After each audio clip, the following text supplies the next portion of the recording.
கடலும் மரக்களங்களும் சொல்லிட்டு ஒரு ஏகப்பட்ட சொற்கள் கொடுத்துருக்காங்க. அதை உங்களுக்கு தனியாக பிரித்து எழுதியிருக்கிறேன்.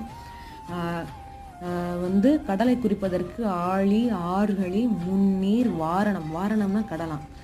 பவ்வம், பறவை, இந்தரா சரிங்களா, இடையினரா.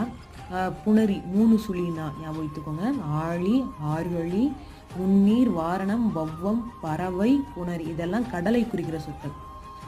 கப்பலை குறிக்கும் வேறு பெயர்கள் மரக்களம், கப்பல், களம், கட்டுமரம், நாவாய், படகு, பரிசில், புனை. புனை 3 சுழினா.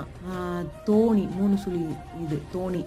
தெப்பம், தோணினா என்னது, மரக்களத்தை குறிக்கிறது சரிங்களா. மரக்களம் கப்பலை குறிக்கிறது. தெப்பம், தெப்பம்னா நம்ம என்ன செஞ்சக்கூடாது, கடல்னு நினச்சிடக்கூடாது. தெப்பம்னா என்னது, கடல். மரக்களம் கப்பலை குறிக்கிறது. திமிழ், அம்பி, வங்கம், மிதவை, பக்ரி, ஓடம். நன்றி.